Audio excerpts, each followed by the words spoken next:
Olá, tudo bem? Bom, no vídeo anterior eu tinha falado um pouco sobre a história da literatura de cordel. Falei que ele é um cancioneiro peninsular, uma literatura muito usual na região da Península Ibérica, Portugal, Espanha, né, e que chegou ao Brasil e ganhou grande popularidade no nosso Nordeste, no nosso lugar de grandes saberes, né, ele se popularizou naquela região, né, e hoje nós podemos ver essa literatura sendo comercializada na região da Feira de São Cristóvão, no centro do Rio, entre outros lugares do Rio de Janeiro, do Brasil e do mundo, né? Por que não falar do mundo, né? Grandes artistas ganharam grandes notoriedades, como Braulio Bessa, entre outros, né? Artistas ganharam grande notoriedade com seus cordéis. Bom, nós vemos aí um cordel, né? A capa de um cordel. Essa capa é formada por uma técnica chamada xilogravura. A xilogravura ela é uma espécie de carimbo em que o artista ele vai lá, pega uma madeira crua, ele entalha essa madeira e ele passa uma tinta por cima da madeira e depois imprime, né, sobre essa madeira, formando assim uma gravação, né? O gravador. E esse cordel tem por tema as Crônicas de Fogo e Gelo, a Fúria dos Reis. Então nós vemos três reis formando a imagem, atrás desses três reis um fogo, né? E o autor embaixo, né? Jorge Martin, né? O autor desse cordel. Nós vamos falar agora sobre como é feito o cordel, como é feito, como é composto o poema de cordel. Bom, o poema de cordel não é feito de qualquer maneira, de qualquer forma. Ah, eu vou pegar, vou fazer, vou sair rimando tudo. Não, não é assim.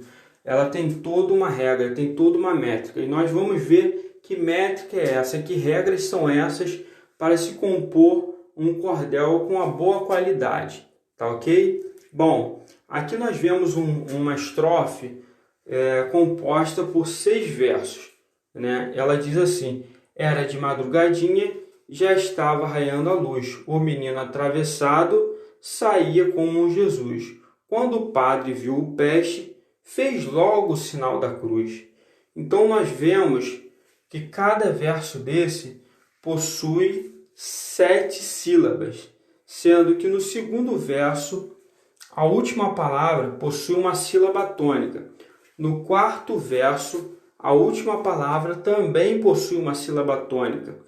E no último verso, ou sexto verso, a última palavra também, da mesma forma, possui uma sílaba tônica. Então, nós vemos sílaba tônica na palavra luz, Jesus e cruz, que rimam entre si. Então, ela tem toda essa métrica aí de rimar o segundo verso com o quarto e com o sexto verso dessa estrofe, né? Essa é a métrica, a maneira correta de se fazer uma literatura de cordel, né? Que são formados por 6 versos, tá? Tem literaturas de cordéis que são formadas por 4 versos, mas não é usual mais hoje em dia. Hoje em dia não se usa muito essa literatura de cordel formada por 4 versos. Ela diz assim: batatinha quando nasce, espalha a rama pelo chão. Eu guardo papai no bolso e mamãe no coração. Chão e coração, elas rimam entre si. Ambas estão, a primeira no segundo verso e a última no quarto verso. Coração possui uma sílaba tônica e chão também possui uma sílaba tônica.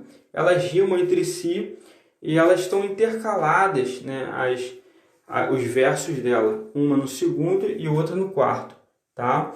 Então, tem essa métrica também de 4 versos, tá ok? Vamos falar mais para frente como são feitas as xilogravuras, né? As tão famosas xilogravuras, aquelas imagens lindas, maravilhosas, né? Técnicas milenares, né, que foi muito utilizado na China entre outros países, que chegou até nós por meio, né, da estilogravura, dessa composição, né, ganhou grande popularidade por meio da literatura de cordel. Hoje, muita gente sabe o que é estilogravura por meio da literatura de cordel. Talvez, se não existisse a literatura de cordel, não seria tão popularizado como é hoje, né? Então, nós vemos essa função, né, social, né, de democratizar a estilogravura por meio da literatura de cordel, né? Aqui eu quero dar um crédito a essa imagem, que é do Ciro Fernandes, um gravador, né, muito requisitado, um gravador excelente, tem trabalhos incríveis. Eu acompanho nas redes sociais aí do Instagram. E aqui nessa imagem tem as goivas que ele faz uso. Nós vemos goivas. Goivas são uma espécie de formão, né? Essas goivas possuem formato de concha, como essa que vocês estão vendo aí, formato de faca, né? Formato triangular, e cada um tem uma finalidade diferente no desenho. Alguns para detalhar mais, alguns para tornar o traço mais fino, outros para tornar o traço mais grosso, né? Mas cada um possui uma finalidade diferente na composição da matriz, né, do desenho, tá? Eu vou passar rápido aqui, eu vou por ordem, que voltando dá para ter uma ideia melhor de como é feito esse processo. Bom, aqui o artista Ciro Fernandes fazendo o entalho, né, de uma imagem, né, entalhando uma imagem. Nós vemos aqui ele usando um formon, né, para fazer o desenho de um rosto, né, na imagem. Ele faz o desenho do rosto, a forma que é cavada não entra tinta, a tinta não entra. A forma que fica sobreposta, fica por cima, é a parte que a tinta ela absorve, ela penetra, né? E a parte que está cavada, a tinta não penetra. Então fica uma parte branca e uma parte escura, tá ok? Bom, aqui nessa imagem, o artista ele pega já a matriz, já toda entalhada, passa tinta sobre essa matriz. Essa tinta é uma tinta especial para estilogravura, geralmente vende em papelarias, algumas papelarias, não muitas, mas você também pode encontrá-las pela internet, tá ok? E esse rolo também vende em algumas lojas virtuais, tá ok? Então você passa essa tinta sobre sua matriz e logo em seguida você imprime sua matriz em uma folha, né? A tinta que foi colocada na matriz você imprime em uma folha. Aí está uma folha impressa, né, um desenho que foi feito em uma matriz, né? Nós vemos que para você pressionar, se você não tiver uma prensa, você pode fazer o uso da colher de pau. Na colher de pau, ele dá uma grande adesão a essa aplicação, né, como é feito essa estilogravura. Você pode usar a colher de pau também e pressionar com força, tá ok?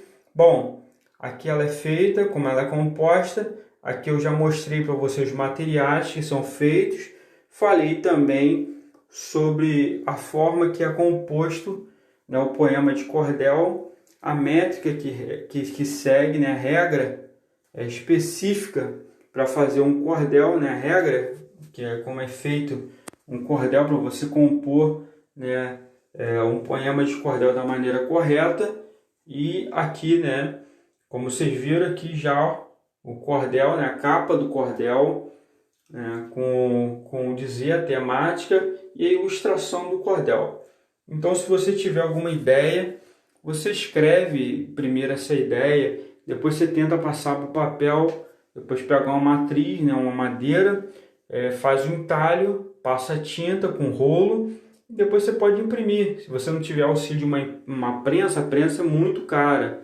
Nem todos têm condição de ter uma prensa, né? Mas você pode imprimir, né, fazendo o uso da colher de pau, tá ok? Que é uma grande opção também. Espero que vocês tenham gostado desse vídeo, tá? Eu vou me despedir por aqui.